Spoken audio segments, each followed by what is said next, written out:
Hi, hold up. Let me check something. Try speaking again. Oh, hey, Please. hi, Mr. Gideon. Hey, Daddy. Hey, buddy. I'm not sleeping. I can't sleep. Hi. Oh, you're being mean to mom. I'm not sleeping. It's Daddy. Yeah, Hi, hi, buddy. Daddy. Oh, is that Daddy? Oh my goodness, there he is. Are you still there? Yeah, you are. Yeah, I am. Yes. Daddy's on the screen. Let me make it nice and big. It's not working. That's good. Daddy's on the screen. Yes, he is. Hi, buddy. He's really Only little, but he's there. 2 more days, 2 more full days, and then just a half a day. What? Then I'll get to see you again. What? No, Remus. Remus, Hi, no. puppy. Puppy doggy. Hello, puppy. They're on the He's ground, there. so you can't see them. It's Daddy. No, go back to your toy. Sweetie, leave him alone. Otherwise, he's gonna start playing with you, and I don't want that. Not in here. Daddy talking? Uh, can you hear me, buddy? Oh, hi, Yeah. Renee.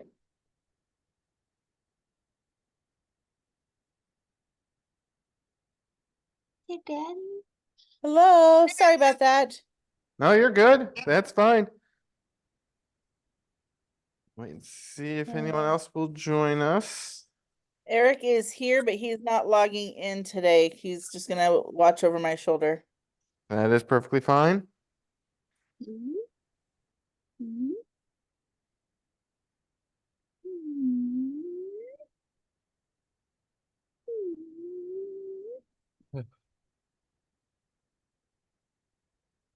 Mhm. Mhm. Mhm.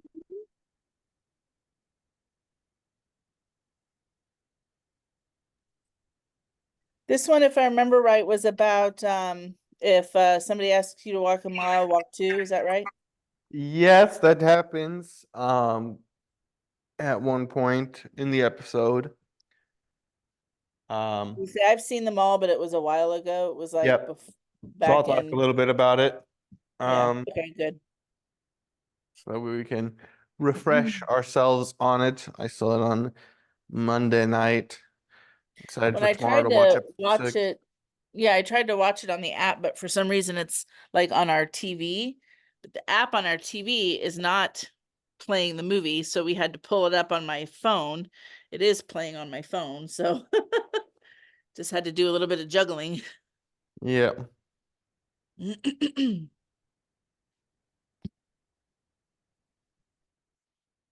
took me a little bit to get it to work because I had to log in order to be able to watch it.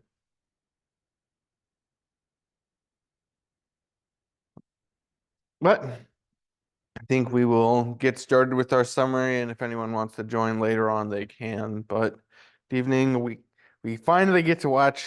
We got to watch episode 5 for some of us for the first time, other of us for what, the second time, Renee? I didn't watch it for a second time, but yes, I have seen it. So Okay. Yep. Um, and so let's just talk a little bit about what happens in this episode. So really there are 3 stories that are sort of going on at the same time. And so I'll talk about them each individually. We'll talk about the disciples and Jesus. We'll talk about Shemuel and Yusuf, and then we will finally talk about Judas and what's going on with him. So first with the disciples, all the disciples are sort of walking, having left Capernaum, heading towards Jerusalem, going to be meeting up with Jesus at some point, because if you remember from the last episode, Jesus sent them to Jerusalem without him because he was frustrated with them, because they were failing to understand everything he had been trying to teach them this entire time, and now his time has come, and they still don't get it. And so now he's going there to meet up with them in Jerusalem, and they come across a messenger who gives them a bunch of high value items, which they promptly then go and sell and give the money to Judas in order to take care of that money as the treasurer for the group. Then they arrive a few days from Jerusalem, just outside of it, it seems, and they're like, okay, well, what are we going to do when we get there? Because we don't want to make a very big entrance into Jerusalem because, well, they want to kill Jesus. That's kind of a problem. So they need to try and keep his visit a secret as much as possible, but they aren't sure how they're going to do it because if they all go to one house, that's going to draw a lot of attention. Well, they now have a lot more money, so they thought, well, maybe we'll split up into different hotels, stay at different inns there. But the problem is everyone then is going to know their names, and they want to keep that a secret, but they feel like that wouldn't be appropriate to do. They just don't have a very good solution. And that's where Jesus comes in and says that they won't be going into Jerusalem at all, but rather they're going to go to Bethany and then go and visit Jerusalem. So that's where they're going. They're on their way then to Bethany. And on their way to Bethany, they come across a bunch of Roman soldiers. And according to Roman law, if a Roman soldier asks you to carry his supplies for him for 1 mile, you have to. And so they force Jesus and his disciples all to carry their supplies.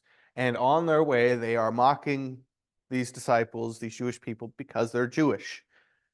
And they enjoy putting this responsibility on these people because they know how much they hate it. And they get to the mile marker, and the soldiers all tell them to stop. And everybody stops except Jesus, who keeps going.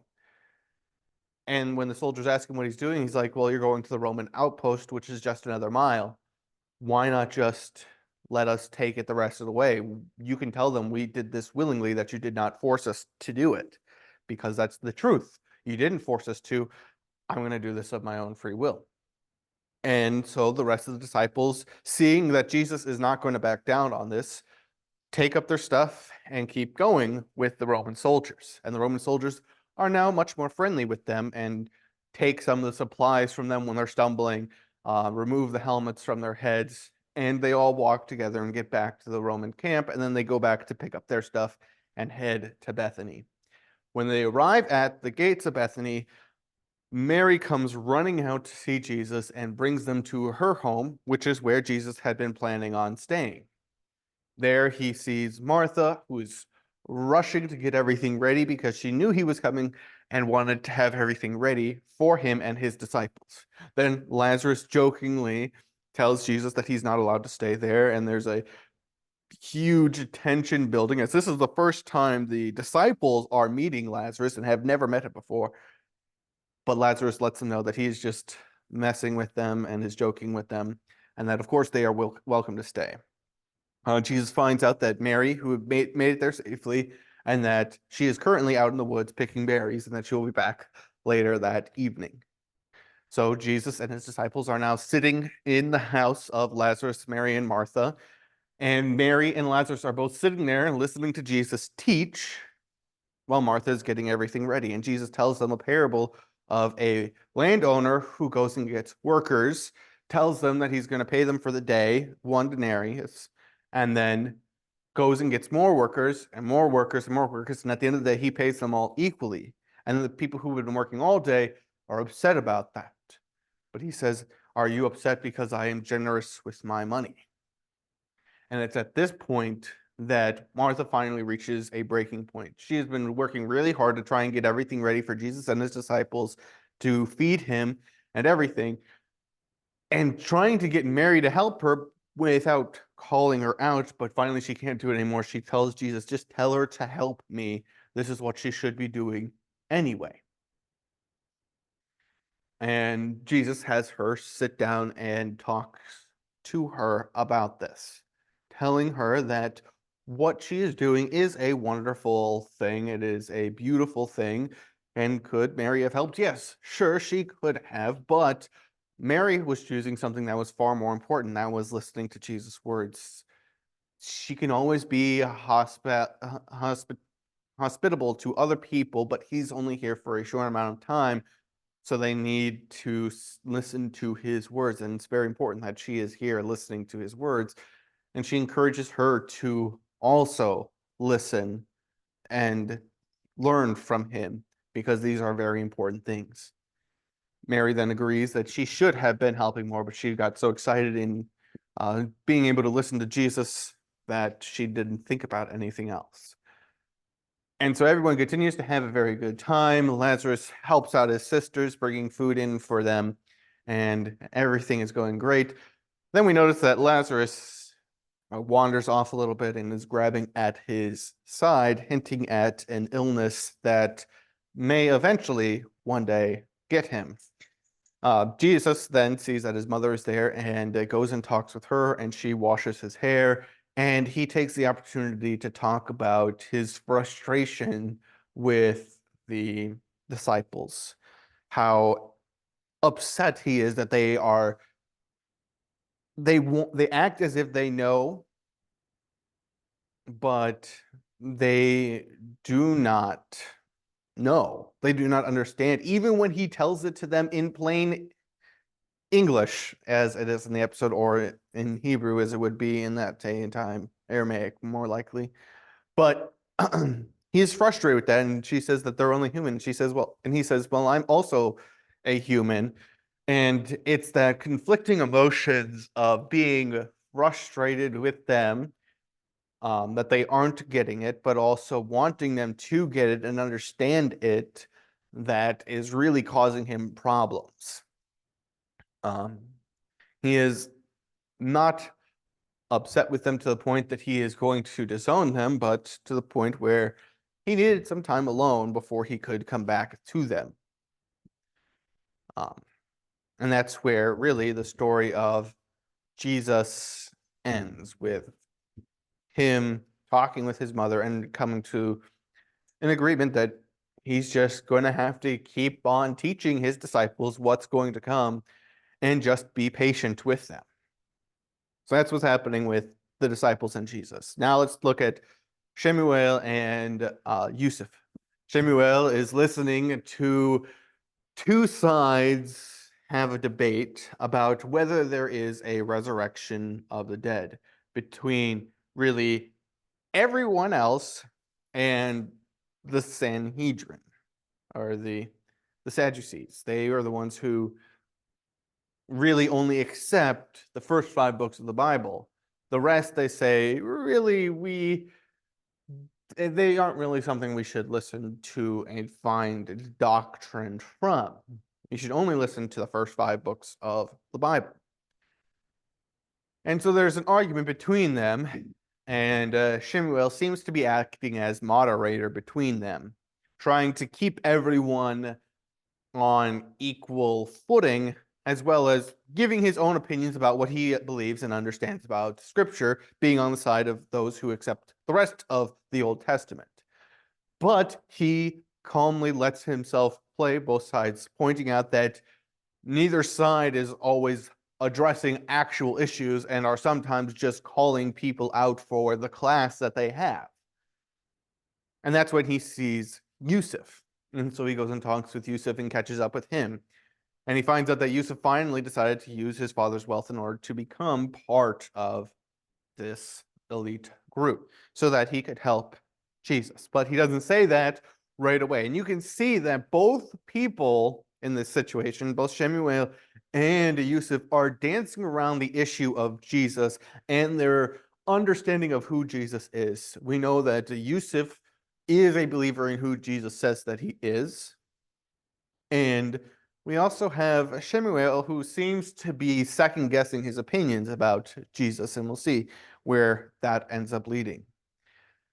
But Shemuel is trying to help Yusuf out in finding his place amongst all these people, finding a purpose for his joining up, and gives him a list of things. And Yusuf comes up with one that he really is interested in, but when he is introduced to the people who are in charge of those studies, he ends up accidentally saying things that cause them to be rejecting him, whether it be the way he got on to the committee, or whether it was who his father was.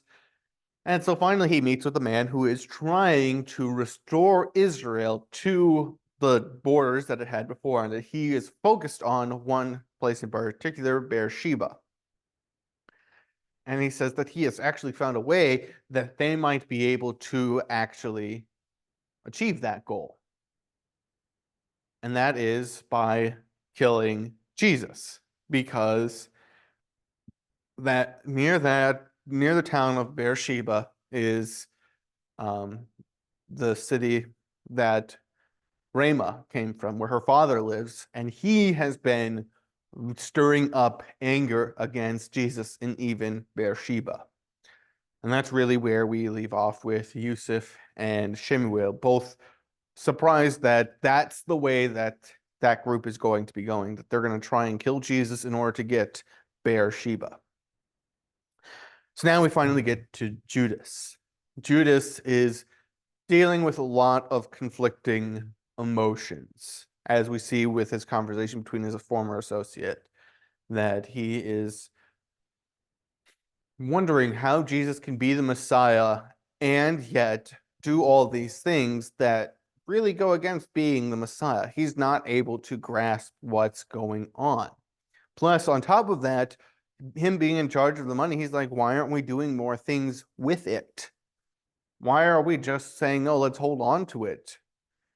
And so finally, his friend says to take advantage of the situation, do what you're supposed to do, keep the money, but you can receive compensation for what you're doing, and being prepared to one day take that place as the treasurer in the Messiah's kingdom when he finally takes over from Rome. And that's what Judas decides he's going to do. He's going to look for opportunities to help further the cause in different ways. And we'll see how that plays out in future episodes. And we saw a little bit as at the end of the episode, he takes a little bit of the coins out of the bag of the treasury and puts it into his own bag, which lines up with what scripture says, saying that he had been taking money from the treasury from the disciples. That's what happened in the episode for today. Does anyone have any points that I might have missed, or scenes you want to go more in depth in that we might not be talking about today? Nope, that's pretty much what I remember. All right. Well, then I am going to send out the worksheet here. All right, there you guys go. You should be able to access that, and that'll go through what we're going to talk about today. We're going to talk about mainly the parable Jesus told at Mary and Martha's house, the parable of the landowner and the workers in his field. And we're going to talk also about the story of Mary and Martha, which we see play out in the episode.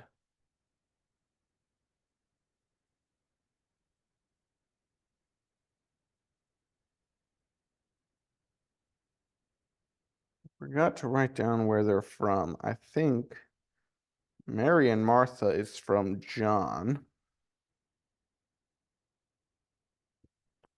Let me pull this up real quick.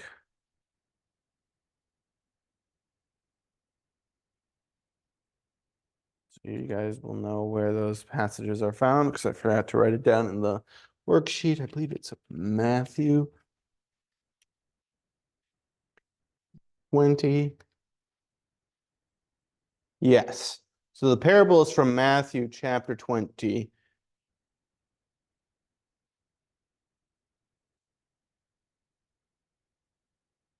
And The other one, Mary and Martha, is from Luke chapter 10.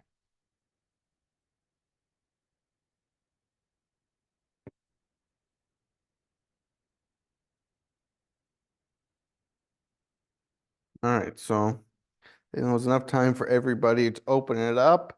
So I will read from Matthew chapter 20, verses 1 to 16, to talk about the parable that Jesus told of the landowner and the workers. So, for the kingdom of heaven is like a landowner who went out early in the morning to hire workers for his vineyard. He agreed to pay them a denarius for the day and sent them into his vineyard. About 9 in the morning, he went out and saw others standing in the marketplace doing nothing. He told them, "You also go and work in my vineyard, and I will pay you whatever is right." So they went. He went out again about noon and about 3 in the afternoon and did the same thing. About 5 in the afternoon, he went out and found still others standing around. He asked them, "Why have you been standing here all day long doing nothing?" "Because no one has hired us," they answered. He said to them, "You also go and work in my vineyard." When evening came, the owner of the vineyard said to his foreman, "Call the workers and pay them their wages, beginning with the last ones hired and going on to the first." The workers who were hired about 5 in the afternoon came, and each received a denarius. So when those came who were hired first, they expected to receive more. But each one of them also received a denarius. When they received it, they began to grumble against the landowner. "These who were hired last worked only an hour," they said, "and you have made them equal to us who have borne the burden of the work and the heat of the day." But he answered one of them, "I am not being unfair to you, friend. Didn't you agree to work for a denarius? Take your pay and go. I want to give the one who was hired last the same as I gave you. Don't I have the right to do what I want with my own money? Or are you envious because I am generous? So the last will be first, and the first will be last." All right. So what did the first workers and the owner of the vineyard agree for the wage for the day?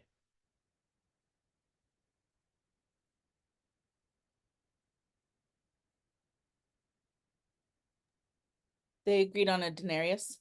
Yep. Yeah, they agreed on a denarius, which was a day's wage. Now, the owner goes out and numerous times a day finds more people and hires them to work in his field. And what did the owner agree to pay the next set of workers? Also, denarius. Pastor, can you give the no, not the reference. The between the denarius compared with what it would be today. Well, it's a day's wage. So, what is the current minimum wage? Mm. Depending on your state, it'll be different. Yeah, depends where you are. Yep. So I'm going to see. Well, and the minimum wage is per hour, not per day. So Yep, but we can easily make it a daily wage by multiplying it by 8. So the federal minimum wage is 7.25 per hour. So that's about, it would be $2 more, $58. But it was probably worth more than that. We aren't really 100% certain because in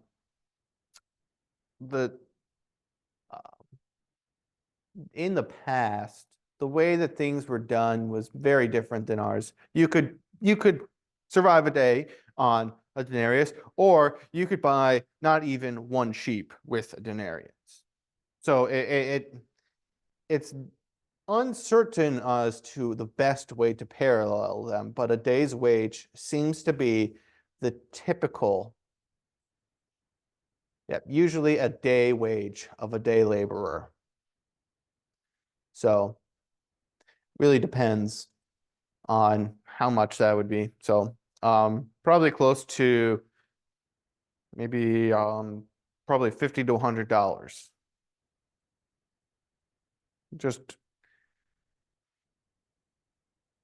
Just enough to get by. You have to keep working each day, saving up.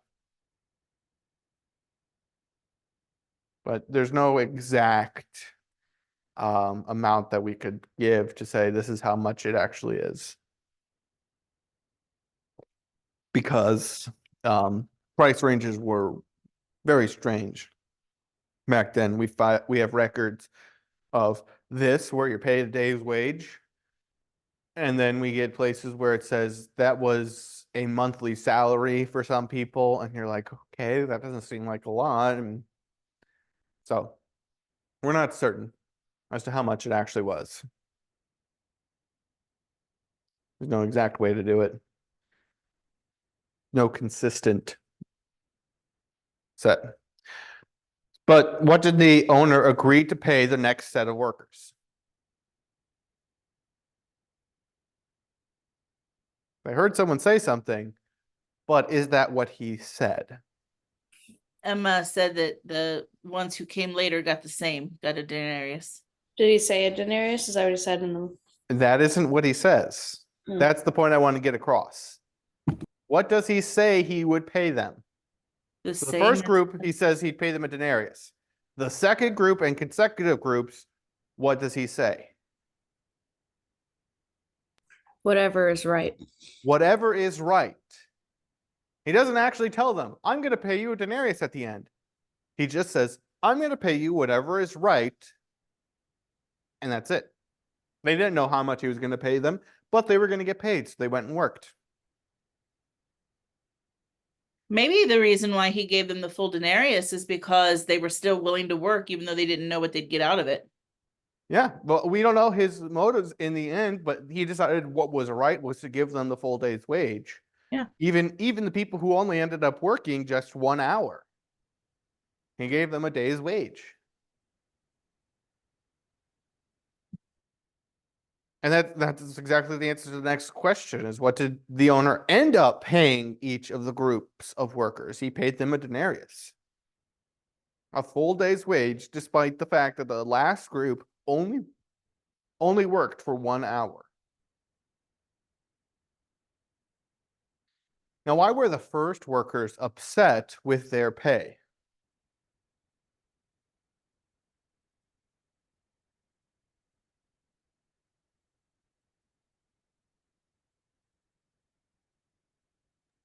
My guess would be is just since they felt that they worked longer, Yeah. they didn't expect the newcomers who only worked an hour to get a denarius. Yeah. So I And they- think if they would have gotten a fraction of a denarius, I don't think that the workers who had been there all day would complain at all. But because Nope. they got the same, they were upset by that. And they probably, if they wouldn't have known, they probably wouldn't have cared. So Yep. Yeah, if they had known, they probably would not have cared. They would have received the denarius and moved on. But it was made clear because they had them all line up from those who were hired last to those who were hired first. And he paid them each in turn. And so they would have seen that he was paying them each a denarius. And what did the owner say in response to their complaints? He reminded them of the agreement. That their agreed upon price was a denarius. So Yep. That's one point he brings up. He's like, well, you and I did agree you would work for a denarius today. But What else did he say? didn't some of them agree to just be paid what is right? Yeah. And he said, I decided to pay what was right, and I get to choose what I want to do with my own money. If I want to give everyone a denarius, I'm going to give everyone a denarius. He is showing that he is being generous with his money. So now, what is the meaning of this parable? What is Jesus trying to teach us through this parable?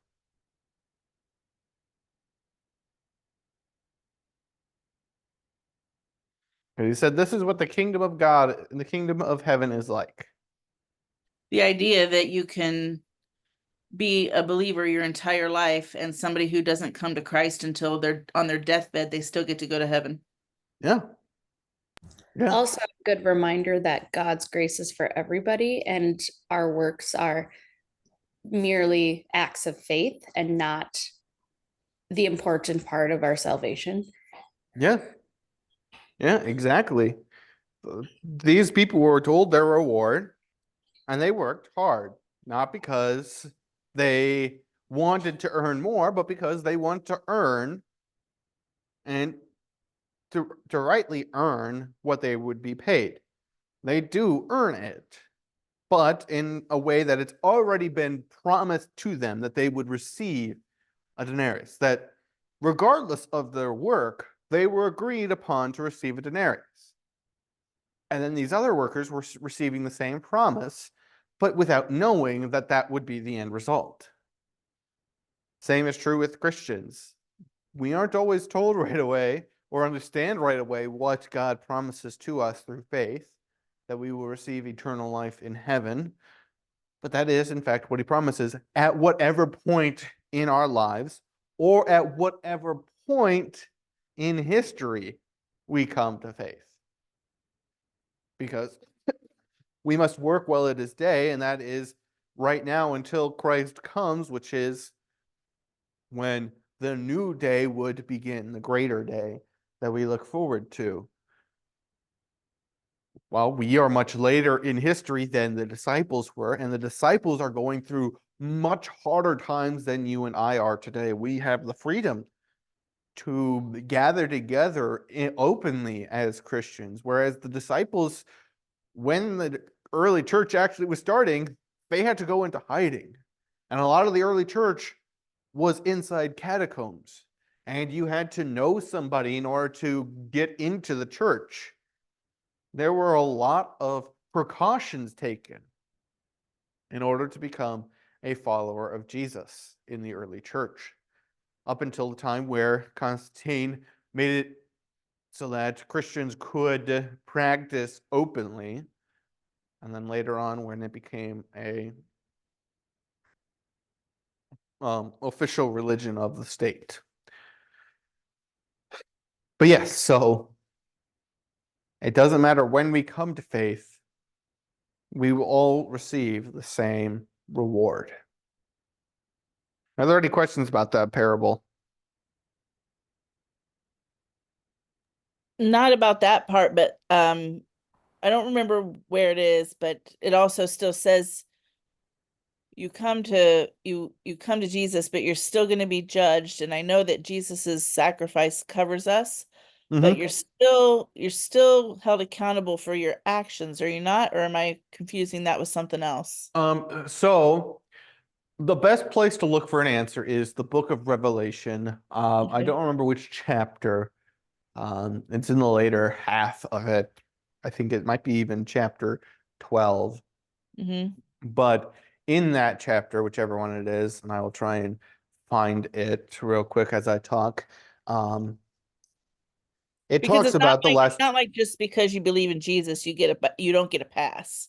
You know, you don't get to behave inappropriately, or No, you also don't get to go through your whole life saying, well, right before I die, I'll turn to faith and then I'll be good to go. You know, you don't get that because you're still held accountable for your choices, I think. yes, yeah, we are still held accountable. That is something that Paul talks about. It says if sin increases, grace increases all the more, or shouldn't we keep on sinning so that grace may abound? By no means. He says that to them in 1 Corinthians or in Romans chapter 6. He's telling them, look, just because your sins have been completely forgiven and grace will always be greater than the number of sins. We see that in the Old Testament. God says, I will repay your sins double. In other words, yes, I've punished you, but I'm going to repair you twice over what you owe me. So we see that God is already saying, yeah, no, whatever sin you've committed against me, I'm going to forgive you for 2. So we see that, yeah, grace does increase the more we sin, but Paul says, well, that doesn't mean we should keep on sinning. Rather, we should leave our lives of sins behind. And here in Revelation chapter 20, it shows us really why. Those whose names are written in the book of life, well, the book of their deeds will not be opened. But those whose names are not written in the book of life, well, their book of deeds is going to be open and read publicly for everyone to hear what they had done. And they will be Oh, judged okay. according to that. Okay. So then the believers are in the book of life and Jesus covers us. Yep. Gotcha. Yep. Okay. So what happens is according to Revelation chapter 20, it's in verses 11 to 15. It talks Okay. about how there's a great library of books that has everybody's deeds listed in it. And then there's a single book on a table where it's the book of life, and that book is opened first. And if your name is there, they don't look at the book of deeds. But if your name's not on there, they open up your book of deeds and read through it out loud for everybody to hear.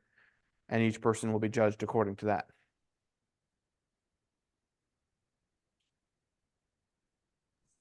Maybe I missed this, but that is just a symbol, right? It's not like a physical.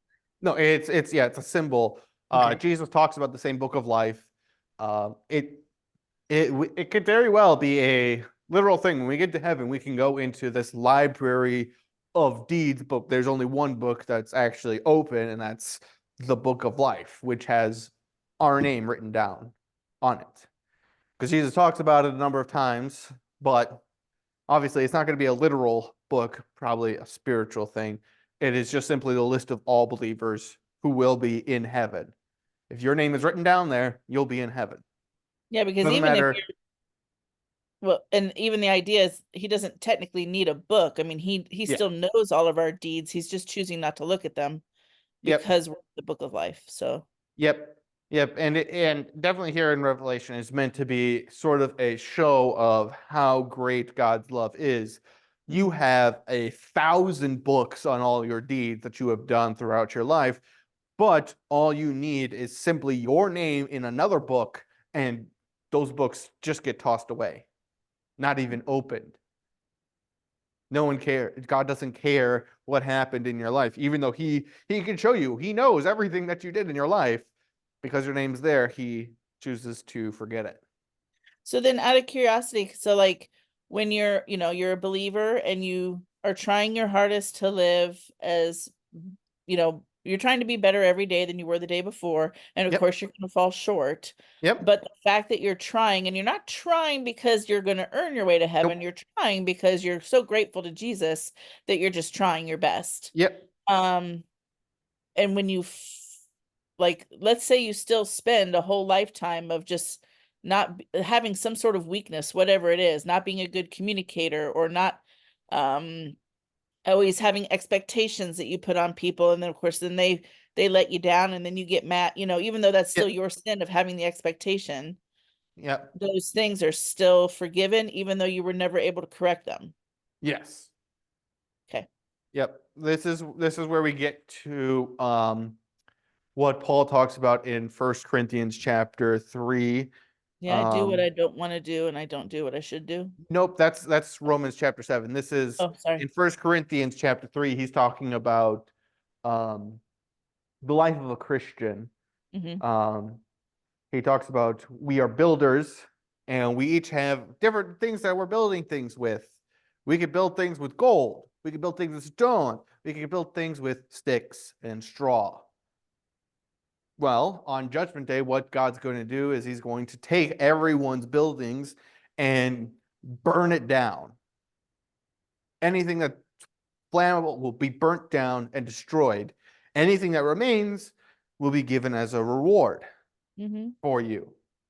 And you will receive some sort of reward for that. Not because, again, you have done anything to earn anything, but rather God is saying, hey, you were a good and faithful servant. I want to reward you out of my love for you. And it's also the idea of saying, don't store up things that are on earth. Yep. Nope. It's all about our lives. That's what's being burned away, is that our good deeds, all of our deeds are really going to be put up there and burned, everything burned away.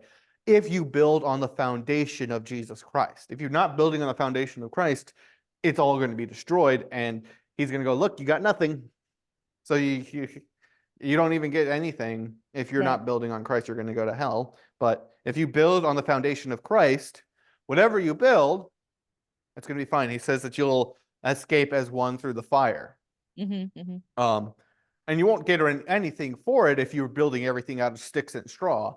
But if you're building something out of true Christian values, that will last into eternity. Awesome. So we do see that, well, our good works will not earn us salvation.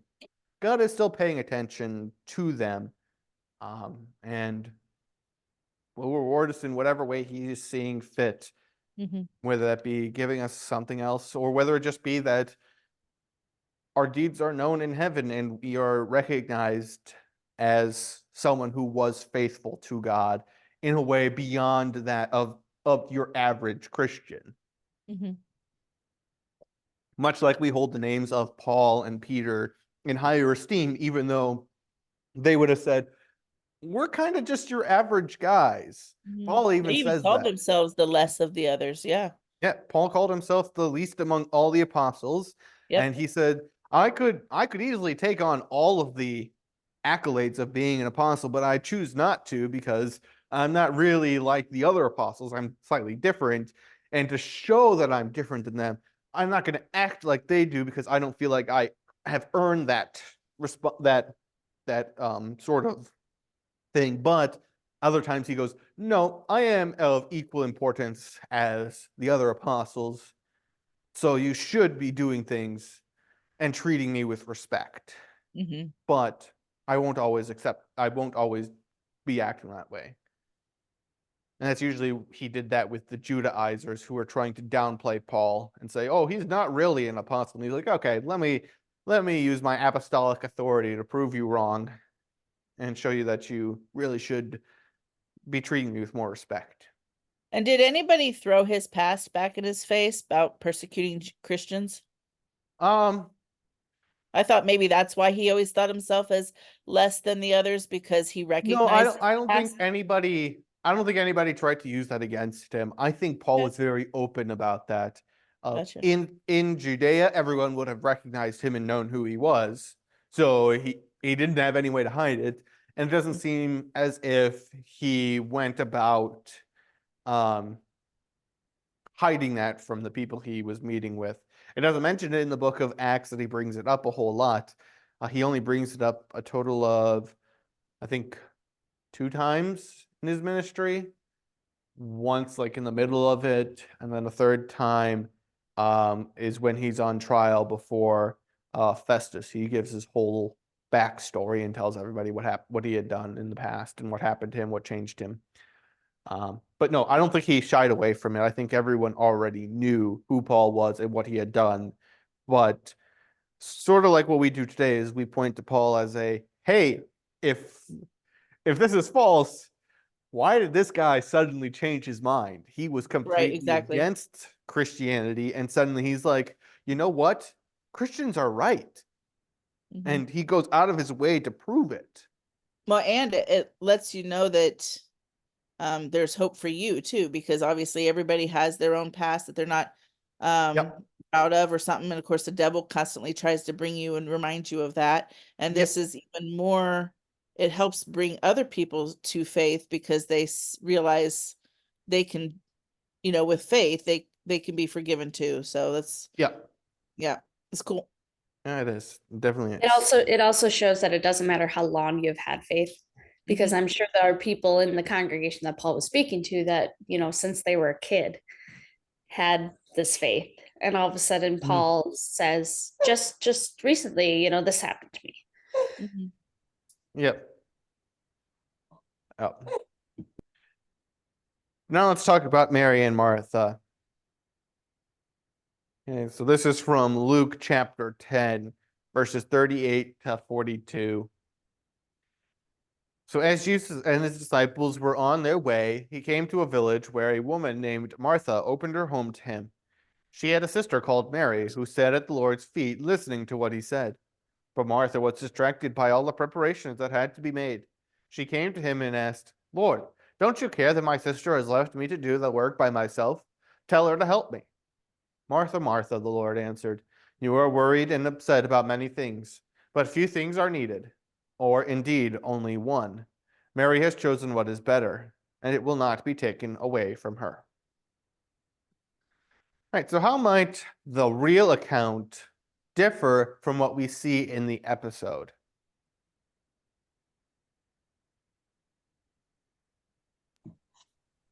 Well, it In was, that episode, oh, sorry, go ahead, no, Renee. go ahead. No, go ahead.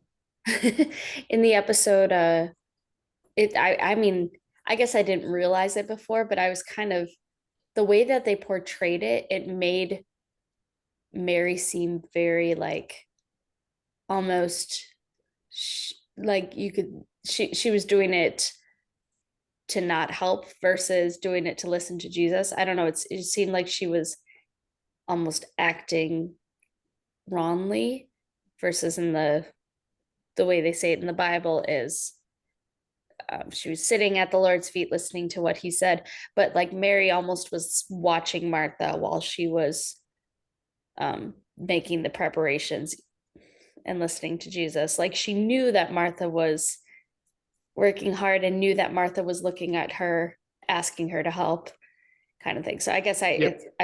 I saw it from a different viewpoint. Yep. Seemed a little different than how I imagined it in the story, I guess. Mm-hmm. Right. Anything else to add, Renee? No, I think obviously the Bible is much more succinct about it. And since of course they're talking about, I'm sure at some other point in the passage it mentions that they are the sisters of Lazarus, but it just feels like these are just random people rather than childhood friends. Yep. But that's like minor. I mean, that doesn't, Mm-hmm. the way that it's in the Bible is just very matter of fact, whereas the episode gets an opportunity to build those friendships and those relationships, and you start to see that they know each other very well. Yep. And that's kind of the point I was trying to make is, and what I'm saying is what the episode does not is not necessarily false. No, yeah. Because we do see how Jesus reacts when Lazarus does pass away. It seems like he has a close relationship with these three people somehow, because we only hear about them twice, here and at the death of Lazarus. That's kind of a quick time period for Jesus to have an emotional attachment to these people. I mean, yes, he loves them because he is God, and God loves all people very, very much, and is saddened whenever someone goes away from him.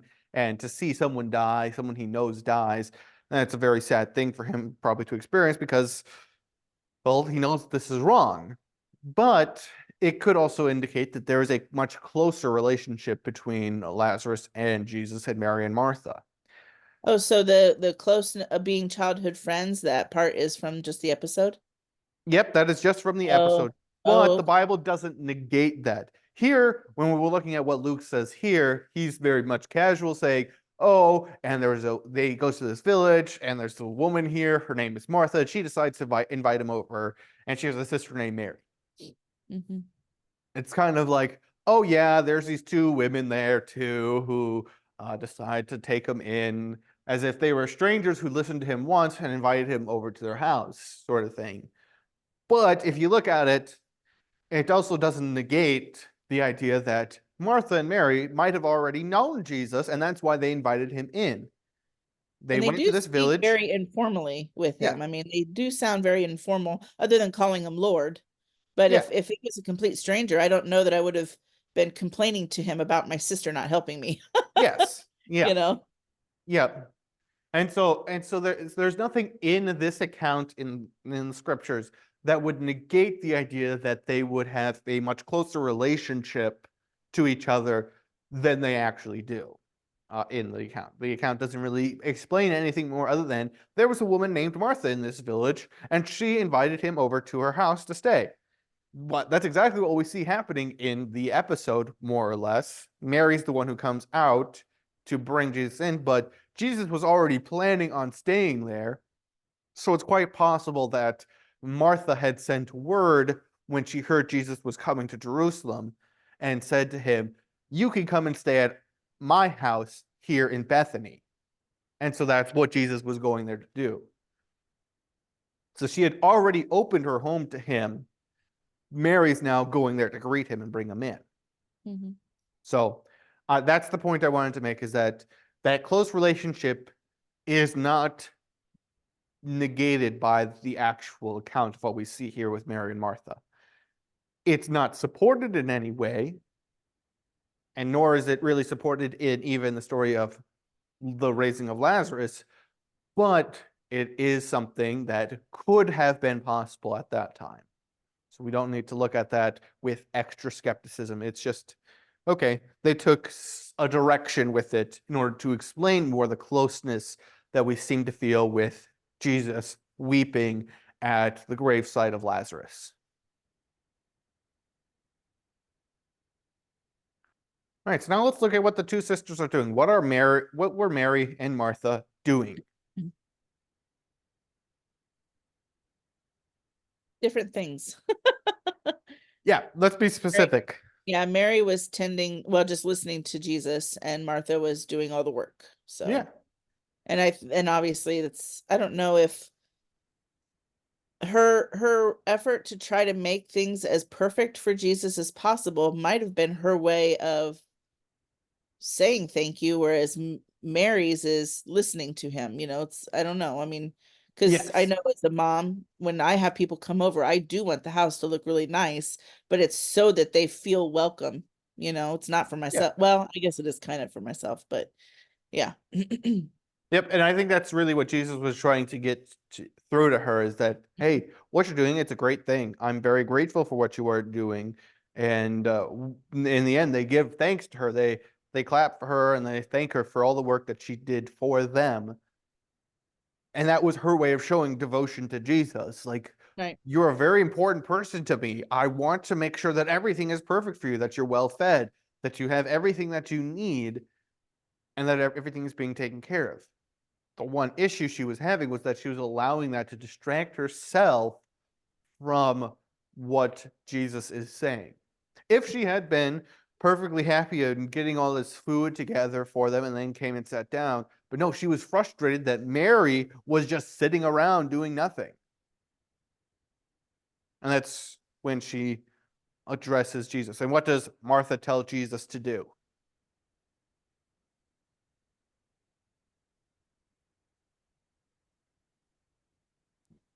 Make Mary help her.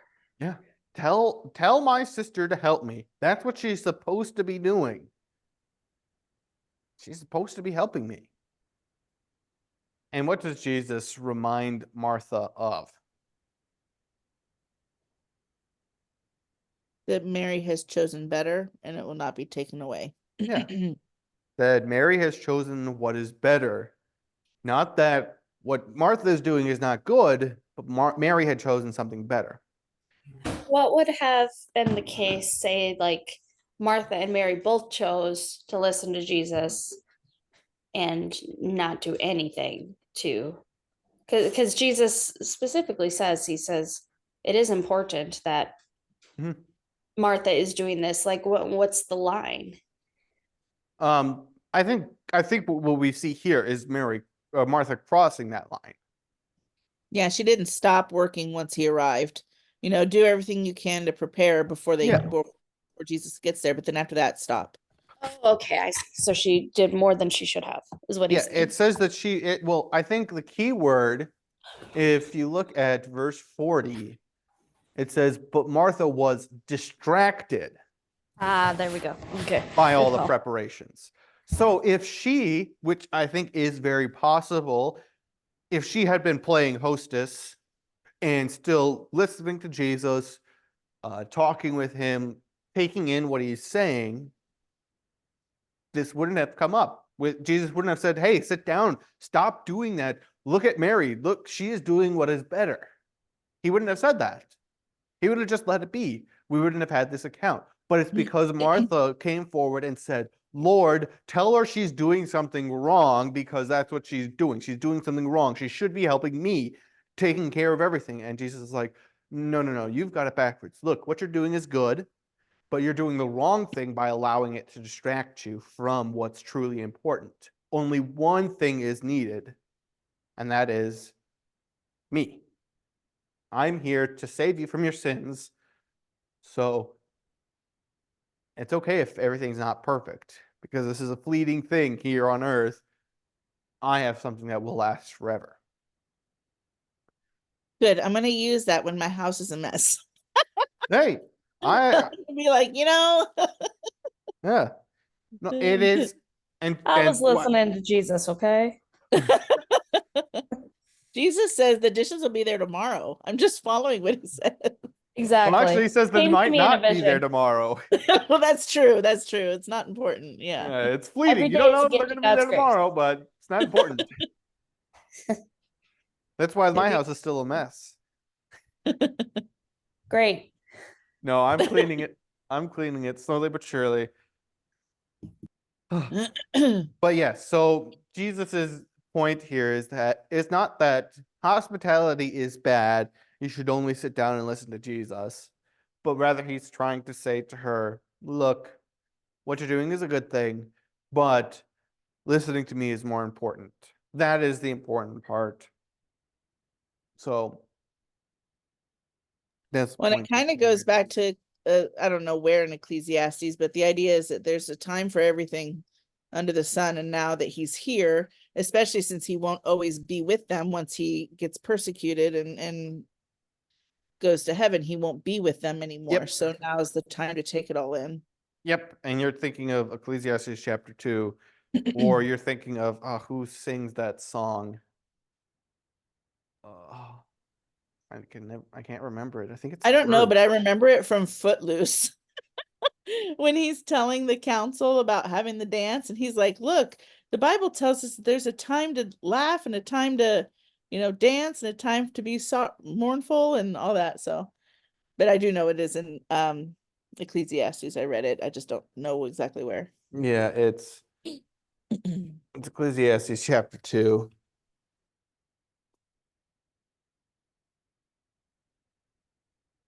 Yeah, I was reading Ecclesiastes and I'm like, wow, this is Or a no. real downer. It's such a downer. And then you get to the very end, it's like, oh, okay, not so bad. Yeah. Well, that's As long as you are doing it with God in mind, then it's like yeah. Yeah, it's not Ecclesiastes chapter 2. Yeah. There's a time for everything and a season for every activity under the heavens. Yeah. Time to be born and a time to die, time to plant and time to uproot. Yep. Oh, that's right. In that season's turn. Isn't that the name of Yes. the song? I know as soon as you read that off, I'm like, wait a minute. Like you said, that was lyrics. Yep, it's the in my Birds. head. Yep. I'm like, I knew Yep. it was the Birds. I just couldn't remember the name. yeah, turn is the name of the song. Yep. But yeah, I only remember that because my Hebrew professor always pointed that out every time we got to that section. It's like that's a song by the Birds. Gotcha. I love the time when music would use, would go back to stuff that's in the Bible rather than some of the stuff that they play now. Woo. Yep.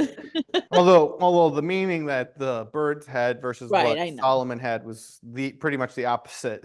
Right. Yeah. Yeah. Solomon's point, which we think that the order in which he wrote the books was Song of Songs, Proverbs, and then Ecclesiastes. It seems like at the end of his life, he was reflecting back on everything he had done, both the good and the bad, and was like, all of this is meaningless if you take God out of the equation. Exactly. And that's what his whole point was. Meaningless, says the teacher, utterly meaningless. Everything is meaningless if God is not included in it. When I'd seen a video on Facebook just the other day, it was really good. It's like God created the fish to swim in the ocean. He created the birds to live in the trees, and he created us from himself, you know. So it's like our existence is meaningless if we don't have God, just like a fish can't survive without the water and the bird can't survive without the tree, you know. So it's Yeah. that idea, you know, it's pretty cool. Yep. Yep, exactly. But that is all that I have for this evening. Are there any other questions or comments? Nope. All right. Well, then everybody have a blessed rest of your night, and I will see you all on Sunday. Yep. Thank Thanks, you. Pastor. Have a good night. Bye, Emma. Bye.